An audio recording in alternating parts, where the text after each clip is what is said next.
बिस्मिल्लाहिर्रहमानिर्रहीम। Me Mohammad Murtaza, chemistry teacher, Britain international school system, chapter number 15। आज गालिबन हमारा 15 लेसन है केमिस्ट्री से रिलेटेड, और वो पोल्यूशन से रिलेटेड ही चलता आ रहा है। जिसमें सबसे पहले हमने लिखा कि what is the pollution and write its effect. Dear students, that is very very important long question. Basically water pollution क्या होती है और उसके इफ़ेक्ट क्या होते हैं।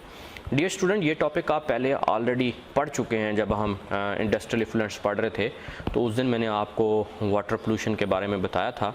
मैंने आपको ये बताया था कि when pollution water pollution is contaminated of water bodies, lakes, river, oceans and ground water pollution occur when plants are discharge directly when pollutants are discharged directly or indirectly into the water bodies without adequate treatment to remove the harmful compounds। जब हम बहुत सारे अपने substance को prepare कर रहे होते हैं तो उससे क्या हो जाता है कि बहुत सारे पोल्यूटेंट रिलीज़ होते हैं। वो पोल्यूटेंट अगर डायरेक्टली या इनडायरेक्टली वाटर बॉडीज़ या वाटर चैनल के अंदर क्या हो जाते हैं, ऐड हो जाते हैं, तो इससे वाटर आपका पोल्यूटेड हो जाता है। इस तरह हम कहते हैं this is a water pollution. ये बेसिकली हम पहले डिस्कस कर चुके थे। आज very very important long question है और वो है कि right the effects of water pollution. ये गालिबन वाटर पोल्यूशन का लास्ट टॉपिक है। इसके बाद वाटर पोल्यूशन ख़त्म हो जाएगी, फिर उसके बाद कंटामिनेटेड वाटर की डिजीज़ आएंगी और अल्हम्दुलिल्लाह के फजल करम से हमारा ये चैप्टर कंप्लीट हो जाएगा। डियर स्टूडेंट्स, सबसे पहले उसने कहा it is hazardous to the human health drinking polluted water and cause the cholera, typhoid and diarrhoea. Cholera, typhoid, diarrhoea, हैज़ा आपके पास है, टाइफाइड है और पेचस है। ये इंशाल्लाह अगला जो हमारा टॉपिक है उसमें बड़ा ब्रीफली डिस्कस करेंगे। तो हम ये कह सकते हैं कि ये ह्यूमन हेल्थ को डैमेज करता है और उनमें बहुत सारी बीमारियां काज कर लेता है। तो इसलिए कहते हैं कि जब भी वाटर यूज़ किया जाए वो फ़िल्टर्ड वाटर यूज़ किया जाए, और अगर आप फ़िल्टर वाटर अवेलेबल नहीं है तो आप इसे कम से कम 15 मिनट के लिए बॉयल करके इस्तेमाल करें, ताकि ये सारे के सारे केमिकल नीचे सेटल डाउन हो जाए और ऊपर से आपको फ्रेश वाटर मिले, जो पोल्यूशन से जो है वो क्लियर हो, वो वाटर मिले, ताकि आप इन तमाम बीमारियों से बच सकें। अच्छा, नंबर 2 पे कहता है the use of polluted water is not only the devastating for the people but also the animal and birds. ये न सिर्फ इंसानों के लिए नुकसानदेह है बल्कि ये जानवरों और पौधों के लिए भी जो है वो बहुत नुकसानदेह है। डेफिनेटली अगर हाई हैवी मेटल्स वाला वाटर या पोल्यूटेड वाटर अगर एनिमल या बर्ड्स या प्लांट वगैरह भी यूज़ करेंगे तो उनकी भी ग्रोथ रुक जाती है और उन्हें भी बहुत सारी बीमारियां लगती हैं, जिसकी वजह से दिन ब दिन वो ड्राई और डाई होते जाते हैं। उसके बाद नंबर 3 पे कहता है it cause the rapid growth of algae. ये बार बार आप पढ़ रहे हैं, क्यों रैपिड ग्रोथ ऑफ एल्गी को बार बार डिस्कस किया जा रहा है? तो बार बार इसलिए डिस्कस किया जा रहा है क्योंकि मैं आपको बता रहा हूँ जितने भी पोल्यूटेड वाटर है उसके अंदर फास्फेट साल्ट मौजूद हैं, उसके अंदर नाइट्रेट आयन मौजूद हैं, और ये दोनों जो साल्ट्स हैं, आयन्स हैं, ये basically rapid growth of algae करते हैं।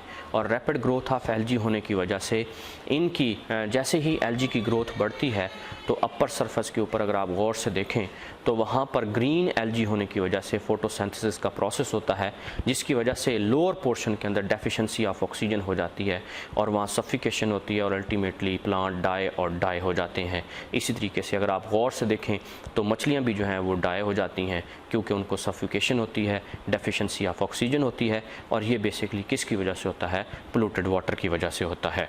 डियर स्टूडेंट, यहाँ चीज़ें एक और भी क्लियर करता जाता हूँ कि जितने भी आपके पास एग्रीकल्चर इफ्लुएंट्स हैं, आपके पास डोमेस्टिक इफ्लुएंट्स हैं, इसी तरीके से आपके पास इंडस्ट्रियल इफ्लुएंट्स है, all these have heavy metals, inorganic salts, organic acids, these all are damage, these all substance damage the aquatic plant। तो इसलिए बार बार कहा जा रहा है कि रैपिड ग्रोथ ऑफ एल्गी की वजह से डेफिशिएंसी ऑफ ऑक्सीजन होती है और अल्टीमेटली प्लांट जो है वो डाई हो जाते हैं। उसके बाद बेटा नंबर 4 पे अगर हम आते हैं, it is damage the aquatic life thus breaking a link in food chain. बड़ा इंपॉर्टेंट पॉइंट इसने डिस्कस किया। सपोज जैसे हमने फर्टिलाइज़र यूज़ किए, पेस्टिसाइड यूज़ किए, ज़्यादा क्वांटिटी में यूज़ किए, प्लांट जितने भी हैं वो सारे डिस्टर्ब हो गए, प्लांट डाई हो गए, वो ड्राई हो गए, प्लांट की ग्रोथ हैम्पर्ड होगी क्योंकि हमने क्वांटिटी से ज़्यादा यूज़ कर ली। जब वो हैम्पर्ड हो जाती है तो डेफिनेटली फिर ग्रीनरी ख़त्म हो जाती है। और आपको पता है फूड चेन के अंदर ग्रीनरी जो है यानी कि ग्रीन प्लांट जो हैं that are the main source of food chain. और अगर ग्रास ही नहीं होगा तो फिर गोट कैसे खाना खा सकेगी? अगर गोट ग्रास नहीं खा सकेगी तो ज़िंदा नहीं रह सकेगी। गोट को खाने वाला शेर ज़िंदा नहीं रह सकेगा। शेर जो है शिकार करता है डिफरेंट का, फिर गोट को खाने वाले ह्यूमन बींग्स हैं वो ज़िंदा नहीं रह सकते।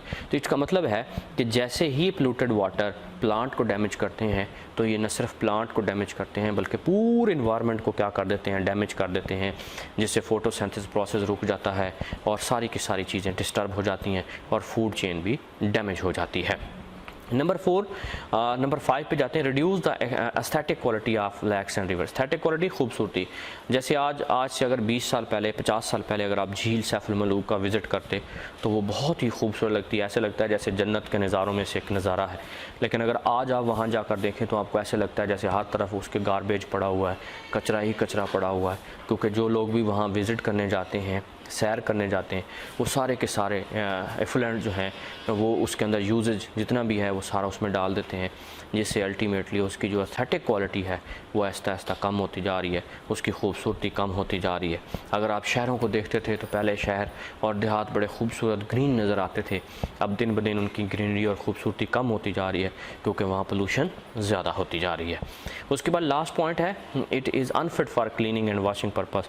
डेफिनेटली पोल्यूटेड वाटर है, ना तो आप इसे क्लीनिंग के लिए यूज़ कर सकते हैं, क्लीनिंग के लिए यूज़ करेंगे तो ये सारे मेटल्स, हैवी मेटल्स और सारे केमिकल्स उसके अंदर रह जाएंगे, वो फिर क्लीन नहीं होगा बल्कि पहले से ज़्यादा पोल्यूटेड हो जाएगा। इस तरीके से अगर वॉशिंग पर्पस में यूज़ करते हैं तो भी वो यूजेबल नहीं होगा। तो डियर स्टूडेंट्स, ये वेरी इंपॉर्टेंट लॉन्ग क्वेश्चन है जिसमें सबसे पहले उसने कहा कि ये ह्यूमन हेल्थ को इफ़ेक्ट करता है, फिर उसने कहा कि ये प्लांट को इफ़ेक्ट करता है, फिर उसने कहा कि ये प्लांट को इफ़ेक्ट करने के साथ साथ ये फूड चेन को डिस्टर्ब कर देता है, फिर उसने कहा कि रैपिड ग्रोथ ऑफ एल्गी की वजह से डेफिशिएंसी हो जाती है जिससे एक्वाटिक लाइफ जो है वो डिस्टर्ब होती है, और लास्ट पे एस्थेटिक क्वालिटी ऑफ रिवर और लेक्स को डैमेज कर देता है, और नंबर 6 जो है ये क्लीनिंग और वॉशिंग पर्पस को क्या कर देता है, डैमेज कर देता है। तो अगर आप साथ इंटरेस्टिंग इन्फॉर्मेशन देखें तो उसमें लिखा हुआ है, in some part of the world the water supply contain small amount of fluorine compound. इसमें फ्लोरीन कंपाउंड पाया जाता है। It was found that in these areas people did not suffer much from the tooth decay. उसमें जो दांत हैं वो decay नहीं होते हैं, वो टूटते नहीं हैं।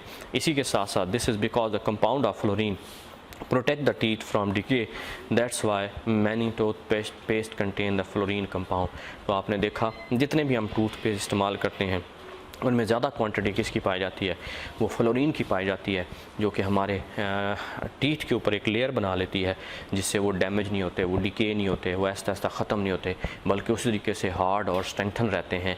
और उसकी स्ट्रेंथ को इंक्रीज़ करने के लिए बेसिकली हम क्या करते हैं, फ्लोरीन यूज़ करते हैं। लेकिन अगर हम ज़्यादा क्वान्टिटी में फ्लोराइड इस्तेमाल कर लेंगे, डेफिनेटली एक एक्सेस क्वान्टिटी में चले जाएंगे तो वो हमारे लिए नुकसानदेह हो जाएंगे, फिर वो हमारे टीथ को डैमेज कर देंगे। तो हमें मुनासिब जो है फ्लोराइड वाला टूथपेस्ट इस्तेमाल करना चाहिए जिसमें मुनासिब मिकदार के अंदर फ्लोरीन या फ्लोराइड आयन मौजूद हों। शुक्रिया।